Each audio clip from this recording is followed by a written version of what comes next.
तो 10 वर्ष जो हम काम किए अलग अलग राज्यों में अलग अलग पार्टियों के साथ, हमने ये देखा कि जो नए लड़के हैं जिनके बाबूजी विधायक मंत्री नहीं हैं, जो बड़े नेताओं के लड़के नहीं हैं, वो राजनीति में आते कैसे हैं और उनकी राजनीतिक यात्रा कैसी रहती है।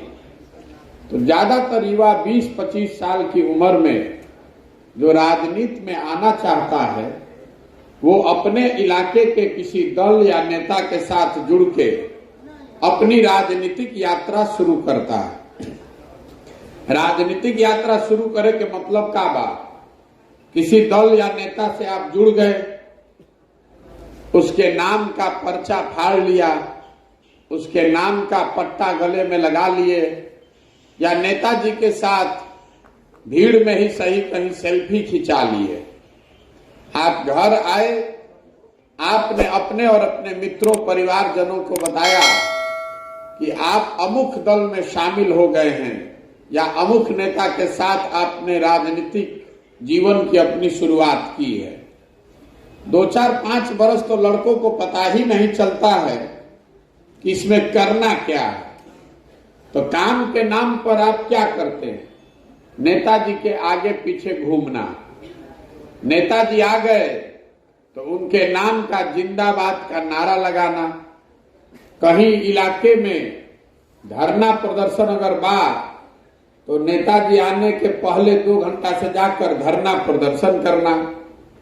कहीं जेल भरो आंदोलन होता तो सबसे पहले जाकर लाठी डंडा खाना। नेताजी के पक्ष में नारा लगाइए, नेताजी के विरोधियों को गाली दीजिए। कहीं बड़ी सभा हो रही है, कहीं कोई मीटिंग हो रहा है तो उस मीटिंग में भीड़ का हिस्सा बनना, कुर्सी लगाना। यही लोग ज्यादातर समझते हैं कि राजनीति में शुरुआती दिनों में यही सब काम करना पड़ता है। ज्यादातर आदमी यही समझ के रहता है, खाली बिहार में नहीं, हर राज्य में हमने देखा है। लोग बताते हैं कि ऐसा ही राजनीति शुरू होला। आपके मन में ऐसा बैठा दिया गया है। आप ये काम 3 बरस, 4 बरस, 5 बरस करते हैं इस आशा और अपेक्षा से कि आपकी जीवन में भी कुछ आगे गाड़ी आपकी बढ़ेगी, राजनीति में आपको कुछ करने को मिलेगा। ये वो समय है जब राजनीति के साथ साथ आपको अपने जीवन को भी व्यवस्थित करना है। 25, 26, 27 के उम्र में लड़कों को अपनी नौकरी जीविका का भी उपाय करना है। तो घर से, माता पिता से, भाई बंधु से ये दबाव भी रहता है कि भाई ये दिन भर लखेरई छोड़ के नेता के पीछे आमने घूमने से छोड़कर कुछ पढ़ाई लिखाई पर ध्यान दो, नौकरी कर लो, कुछ खेती व्यवसाय कर लो।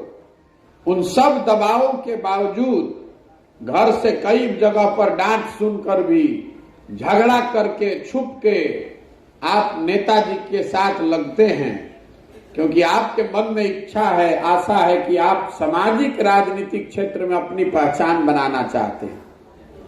लेकिन 4-5 बरस ये काम कीजिएगा और कभी आपके मन में लालसा हो गई कि अब तो 5 बरस कार्यकर्ता बन के काम कर लिए, अब हमको भी कोई जगह मिलनी चाहिए। तो जिस दिन नेताजी से कुछ मांगिएगा अपने लिए, अगर कहीं आपने गलती से कह भी दिया कि वो मुखिया का चुनाव भी लड़ना है तो नेताजी उसी दिन आपको काट देंगे, क्योंकि वो जगह नेता ने अपने बेटे के लिए, अपने बच्चे के लिए, अपने भाई भतीजा दोस्त मित्र के लिए रखा है, आपके लिए नहीं रखा है। आपको तो यही चाहता है कि आप जीवन भर कार्यकर्ता बनते रहिए, कार्यकर्ता से आगे कुछ मत बनिए। और ऐसा आप देखते होंगे हर दल में ऐसे लोग हैं 20-20, 30-30 साल से राजनीति के नाम पर अपना पूरा जीवन बर्बाद कर दिया, पूरा जीवन खपा दिया, उनको कुछ नहीं मिला। उनके बच्चे अब कह रहे हैं कि का कैल, का तरह कुछ मिल, 20 वर्ष से घूमत रहो। और यही कारण है कि 100 में 70-75 लड़के जो राजनीति की शुरुआत करते हैं तो 5-6 साल में राजनीति को छोड़कर वापस घर गृहस्थी में चले जाते हैं। आप लोग जिस गांव में रहते हैं, आप अपने गांव में जाइएगा तो आपको 50, 55, 60 की उम्र के बहुत सारे लोग ऐसे मिल जाएंगे जो आपको बताएगा कि तहरा उम्र में रही तो हमू नेतागिरी करत रही, फिर आटा दाल के भाव पता चलल तो छोड़ के अब अपना घर गृहस्थी पर ध्यान देता नहीं। तो ये जीवन की सच्चाई है। उसमें 20-25 आदमी जो एकदम संकल्पित है कि हमको तो नेता ही बनना है, वो लोग उस विधा में टिके रहते हैं। और उसमें कुछ लोग राजनीतिक दलों में, संगठन में जगह पा जाते हैं। तो आपको एक पैड मिल जाएगा कि आप युवा प्रकोष्ठ के पंचायत के अध्यक्ष हो गए, प्रखंड के लेवल पर आपको उपाध्यक्ष महासचिव बना दिया गया, या जिला के स्तर पर आप सचिव महासचिव बना दिए गए। तो आपको लगता है कि लागत है कि अब हमारी गाड़ी चल निकलल, चलो अब तो दल में जगह मिल गई, आगे बढ़ जाए। लेकिन 2-3 महीना जब वो आप लेटर पैड लेकर घूमिएगा तो आपको पता चलेगा कि समाज में उसका कोई वैल्यू नहीं है, कोई उसको पूछने वाला नहीं है। तो ज्यादातर लोग जो 6-7 साल इस तरह की राजनीतिक काम से जुड़े रहते हैं, उनको समाज में उनकी पहचान बन जाती है चालू पुर्जा लड़के की। लोग ये जानने लगते हैं कि बहुत चालू पुर्जा आदमी बावन गांव में, कोनो काम होम सरकार में फंसी, ब्लॉक में कोनो काम होई, थाना में काम होई, तो ये लड़का होशियार है, ये जाकर करा देगा। तो आप नेता बनने निकले थे, छुट भैये नेता हो गए, लेकिन असलियत में आप दलाली करने लगे। समाज में जिसका काम फंसा उसका ब्लॉक में जाकर, थाना में जाकर कुछ काम कराइए, 200-400-500 रुपया अफसर को दिलवाइए, 200-400 रुपया अपने लिए भी पाइए। ज्यादातर लड़के इसी चक्र में फंस के कि अपना चाय पानी पेट्रोल का जुगाड़ हो गया, थाना ब्लॉक में लोगों की मदद करके 500-1000 रुपया का जुगाड़ हो गया, और यही आपके लिए राजनीति है। उन 100 लड़कों में 4-5 लड़के जो होशियार हैं, जो समझदार लोग हैं, वो 5-7 साल के संघर्ष में समझ जाते हैं कि भैया इस रास्ते से आप नेता नहीं बन सकते, क्योंकि नेता आपको आपका समाज बनाता है। अगर आप छात्र की राजनीति करते हैं तो आपके कॉलेज के छात्र आपको नेता बनाते हैं। अगर आप गांव समाज पंचायत की राजनीति करते हैं तो नेता आपको गांव के लोग बनाते हैं, कोई दल आपको नेता नहीं बना सकता है। प्रशांत किशोर, नीतीश कुमार, मोदी और लालू आपको नेता नहीं बना सकते हैं। नेता आपको आपका समाज बनाता है। तो जेकरा बात की समझ में आ गई तो कहता है कि भैया नेता और दल के पीछे दौड़े से ना होई, अपना गांव में प्रयास करत तनी, पंचायत में मेहनत करत तनी, अपने कॉलेज में छात्रों के बीच मदद करके चुनाव जीतते हैं। तो 100 में 5-6, 6-7 आदमी ऐसा है जो पंचायती राज का चुनाव लड़के, छात्र संघ का चुनाव लड़के जीत कर आता है और अपनी पहचान बनाता है। तो हम लोगों ने जो पूरे देश भर में देखा, उसी के आधार पर हमने सोचकर ये बनाया है कि अगर ऐसे लड़कों को, जिनके माता पिता पहले से राजनीति में बड़े जगह पर नहीं हैं, उनको राजनीति में अगर आना है और आकर सफलतापूर्वक अपना करियर बनाना है, तो उनके लिए क्या रास्ता होना चाहिए। इसीलिए जन सुराज में ये क्लब की परिकल्पना हमने बनाई है। समाज से ऐसे लड़कों को ढूंढकर निकाला जा रहा है जिनमें सामाजिक राजनीतिक तौर पर कुछ करने की जज्बा है, काबिलियत है। आपको क्लब बनाने के लिए क्या बताया गया? 3 चीज करना है। पहला चीज आपको बताया गया कि 20 लड़कों का, 25 लड़कों का समूह बनाइए और उसका चुनकर स्वयं से अध्यक्ष बनिए। अपने साथ साथ 4 पदाधिकारियों का भी चुनाव कराइए। ऐसा हम क्यों करा रहे हैं? 20 लड़कों का समूह हमको ये बताता है कि अपने गांव, अपने पंचायत में कम से कम 20 लड़के आपके ऐसे हैं जो आपको अपना अगुआ मानने को तैयार हैं। 4 आपके जो सहयोगियों का चुनाव कराया जा रहा है, वो क्यों करा रहे हैं? वो इसलिए कराया है कि आप पहले दिन से इस बात को समझिए कि राजनीति में अकेला आदमी कुछ नहीं कर सकता है। हमेशा आपको अपने सहयोगियों को, साथियों को, टीम वालों को लेकर चलना है। इसीलिए आपके साथ साथ उपाध्यक्ष, सचिव, कोषाध्यक्ष और सोशल मीडिया के 4 लोगों का भी चुनाव किया गया।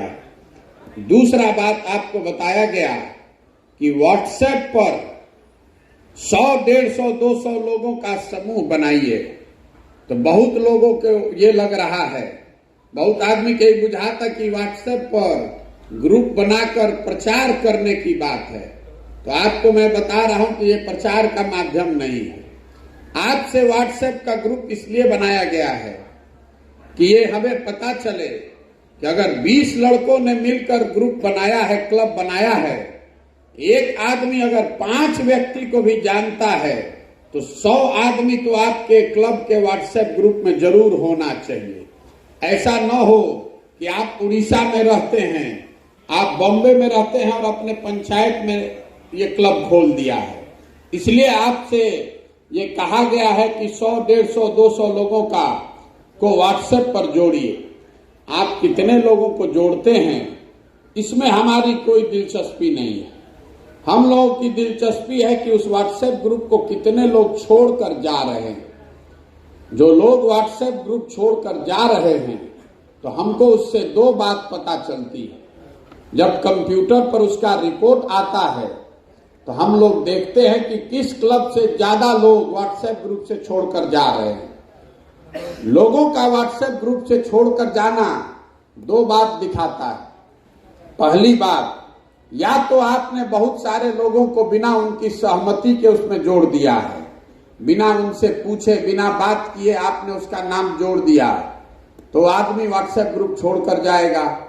या दूसरा कारण ये हो सकता है कि आपकी छवि वहां दबंग की, बदमाश की, गलत आदमी की है, जिसको सामने से आदमी ने नाम नहीं कहा, लेकिन जैसे व्हाट्सएप ग्रुप बन गए तो थोड़े दिन के बाद उससे धीरे से निकल लिया। इसलिए मेरा आपसे अनुरोध है कि जब आप व्हाट्सएप ग्रुप बना रहे हैं, उसमें जितने लोगों को जोड़ रहे हैं तो बातचीत करके जोड़िए।